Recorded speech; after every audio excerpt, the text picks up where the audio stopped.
Good morning, students. Once again, I welcome you all for another lecture on the course Computer Architecture and Organization. In this class, I am going to discuss about another topic, that is microprogram sequencing. That means here this is my microprogram. So here it is my microprogram. So these are nothing but my micro instructions. So after execution of each micro instruction, I would like to go and generate the next micro instruction address.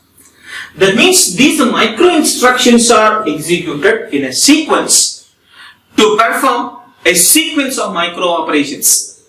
That is required for me to execute a machine instruction. My machine instruction may be either arithmetic operation, arithmetic instruction which may be add or subtract or multiply, or it may be any logical instruction, or it may be any branching instruction, or it may be any data transfer instruction. So, how we are executing those micro instructions in a sequence? So, in order to execute the micro instructions which are present in a microprogram in a sequence, what are the different things I have to go and consider? Those things I would like to discuss in this concept. Right. Straight away. So, what this is? Based on current micro instruction, condition flags, contents of R, IR, the control memory address must be generated. That means we know this is my control memory or a control store where I have my micro instructions. In order to read the micro instruction one by one from this, here the address must be generated by control address register CR. This CR generates the next micro instruction address which I am going to read from this control memory. This CR generates the next micro instruction address by considering different things. In that, number one is it consider the current micro instruction. What is the current micro instruction that was executing by considering of that information? Because if you refer the last class, I discussed about micro instructions both vertical and horizontal. If you observe either case, I have a group of bits that was dedicating for the next micro instruction address.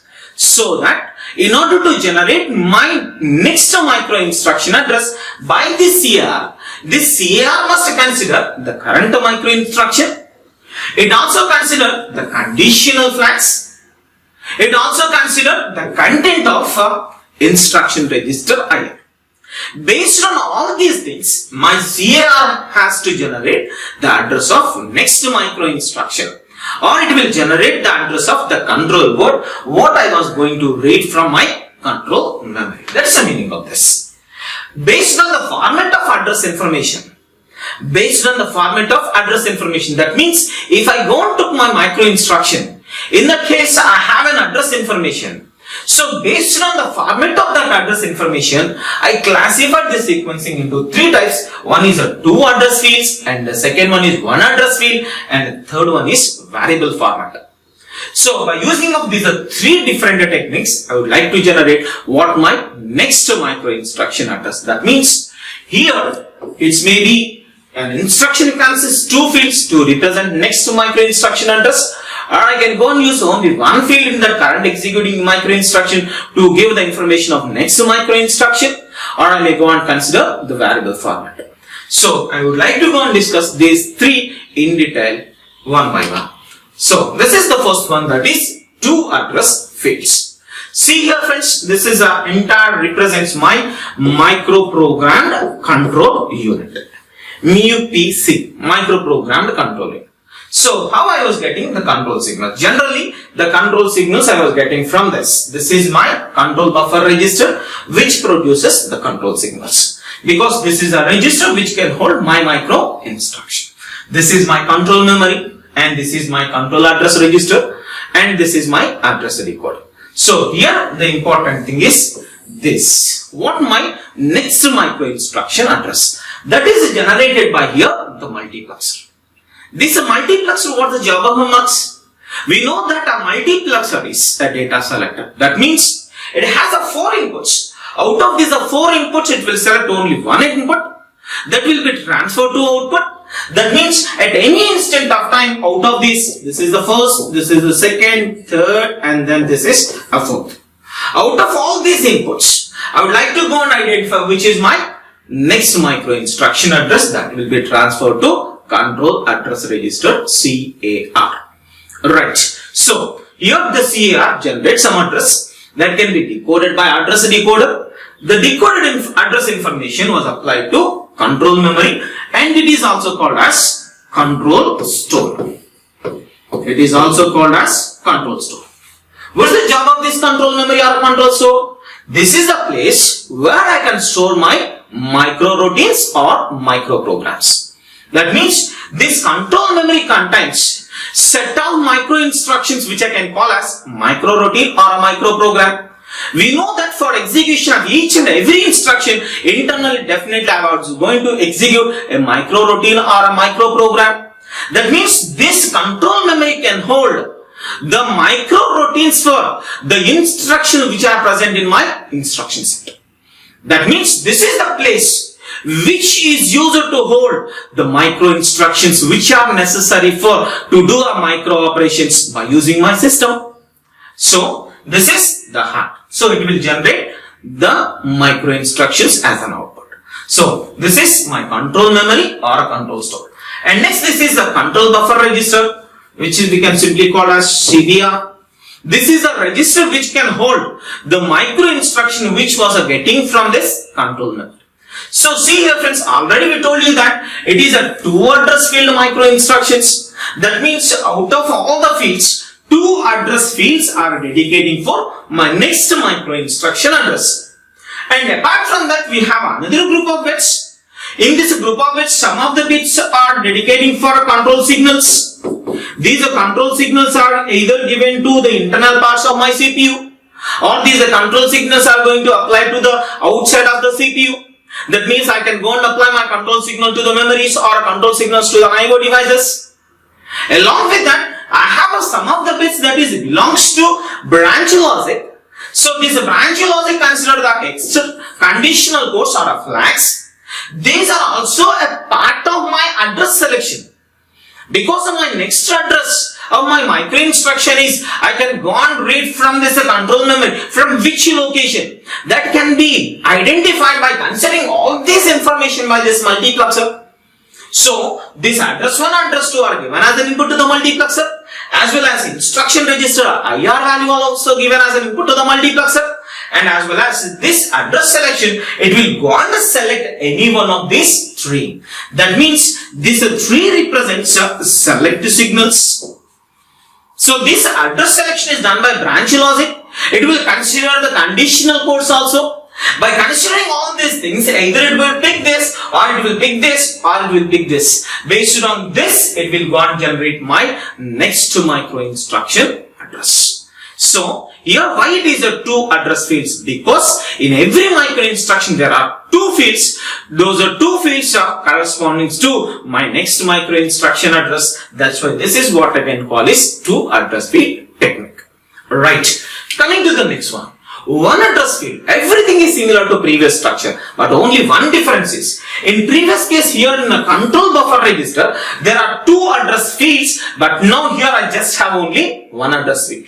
And remaining thing is, everything is similar. And one more difference what we are observing from this one to the previous one is, this is another difference was.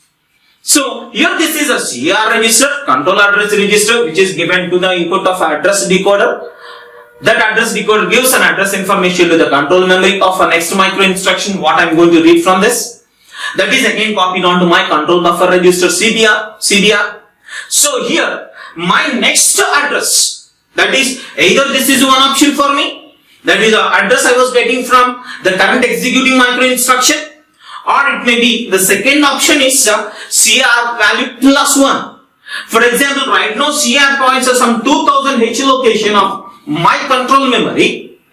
I may go and access my next micro instruction from the next location, that may be 2001H. So in that process, this CR value is given to the incrementer. Here plus 1 represents an incrementer, that is a second option for my multiplexer. And the third option is, it may be IR value. If I go and select this, that means I can go and start execution of new machine instruction. Whenever I start a new machine instruction, no doubt that instruction currently I was stored on my instruction register IR. If I consider this, that means in this control memory I go and start a new micro routine. Because we know that for every instruction execution I start with a new micro routine, or I can go and start a new micro program execution.